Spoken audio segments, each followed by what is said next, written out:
Hey, happy travelers, vacation travel hacks here with tips on how to ride Walt Disney World's flagship rides without paying for Genie Plus, without paying for the individual lightning lane, and without spending the maximum standby time available. There is windows in each of these rides where you can save time, money, feet, the whole nine yards. So let's hop into it. And so if you're like, hey, do I Genie Plus? Do I not? I don't know. I want to save money, but I don't want to stand all day. Let's get into it. Remy and Epcot. So everybody knows, hey, if you can wake up, run to the park, be one of the first in there, you can easily, wait for less than an hour. Otherwise, the time builds. So in the morning, you can see 7, 8, 8, 8, 8. And then something magical happens. Everyone starts to leave Test Track, soaring. Everyone starts leaving the ball, and they make their way towards lunch. They make their way towards the, Remy in this case.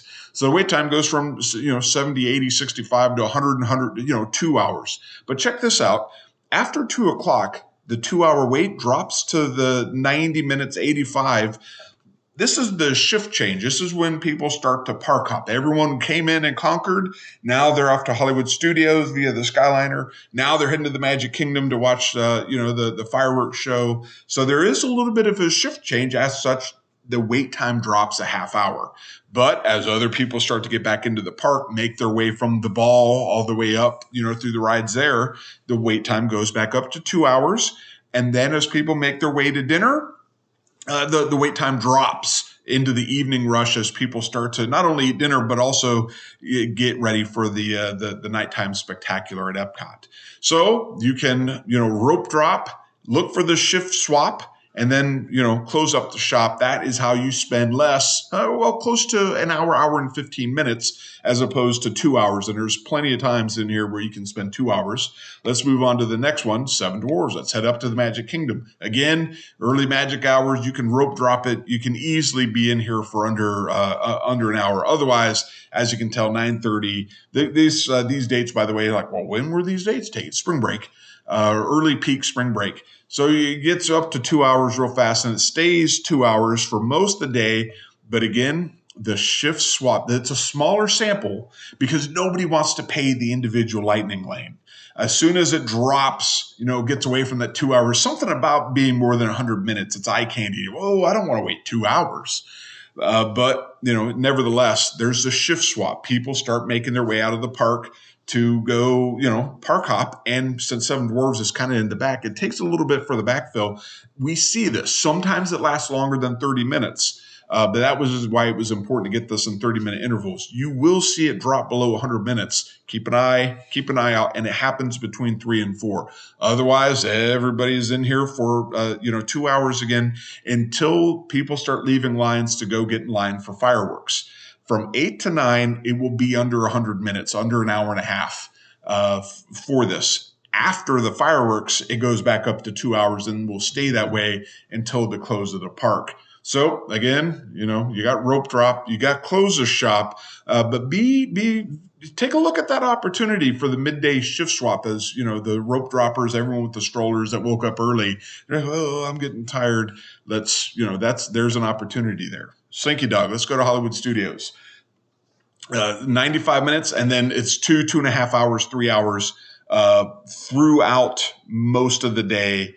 And just due to the Genie Plus has really kind of put this thing into the mud. You can get it near close of shop. It drops below 100 minutes.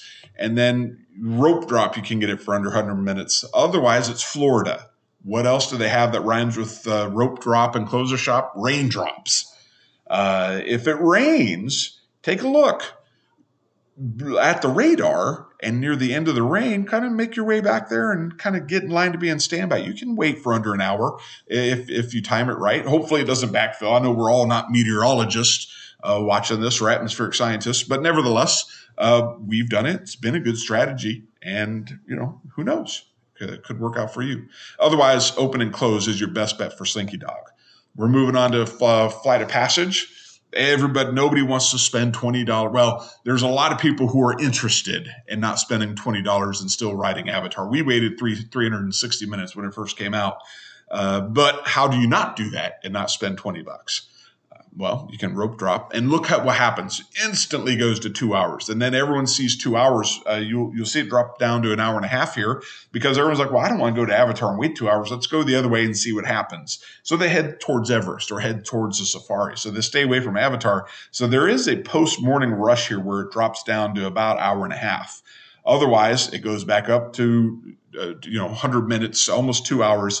And then people start to park hop. Animal Kingdom is a great park to park hop. Go in, ride what you want to ride in the morning, and then go to another, rest up, go to another park.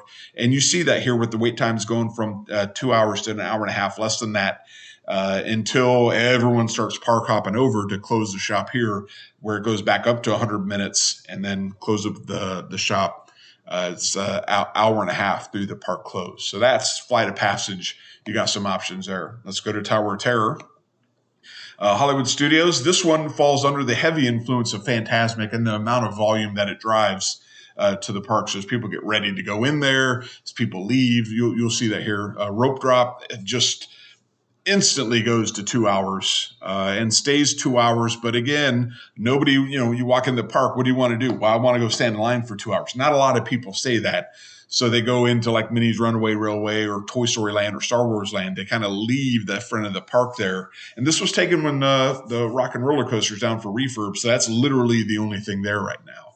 So you do see it drop 50 minutes. It's not unusual for people to make that, that decision. So it fluctuates between an hour to an hour and a half between 10 and 11. Then the volume starts to build. You got 2 hours, under 100 minutes. Then the afternoon shift swap. As you take a look here, 2 o'clock, 1:30, 2:30, 3 o'clock.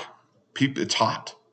Tower of Terror, you're kind of in the sun. There's some shady spots, but it's hot. It's one of the hotter lines. And, as people start to make their way either out of the park to the back of the park to do Rise of the Resistance, you can get it for under 2 hours. But then we head back up, to 3:30, 4 o'clock, to over 2 hours. Then we got the dinner. People start leaving to do their Fantasmic dinners. And it goes down to an hour. But take a look. Unlike the other ones where you saw the time kind of, tail off towards the end of the day, this one goes strong because of Fantasmic. Take a look, 7:30, people are starting to leave Fantasmic, and it's right there. It's the only ride that's right there. It goes back north to 2 hours until the park closes. And it goes down to 40 minutes. So Tower of Terror is a little bit different from the other ones just due to its proximity of a pretty cool show that I also recommend you to see. Let's go to Rise of Resistance. Let's go to the back of the park. This one, note again, this is an individual lightning lane, $26, not unusual.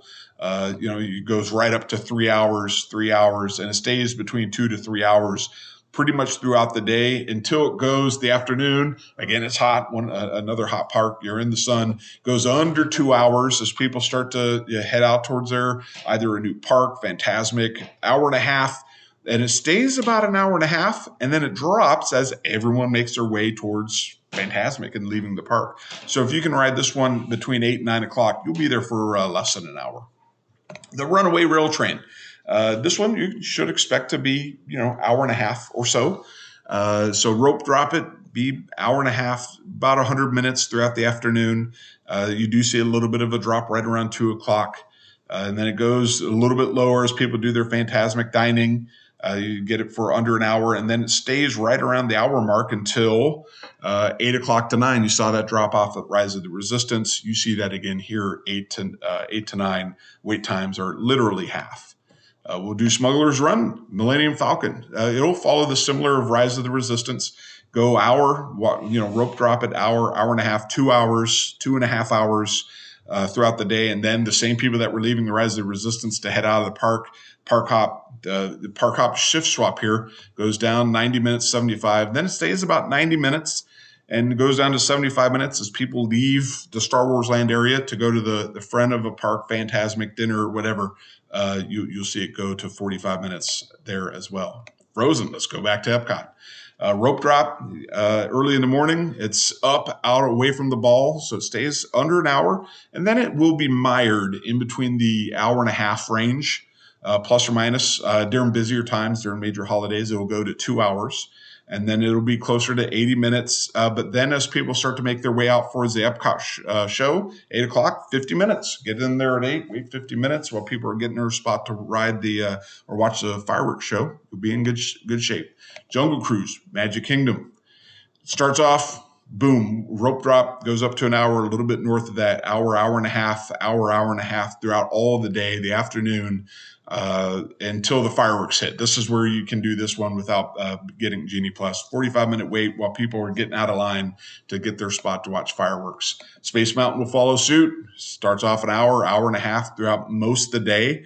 Even during the shift swap, don't get a whole bunch of time there as people migrate. Goes down to an hour for a long time, but then surges back in as people start making their way into the park.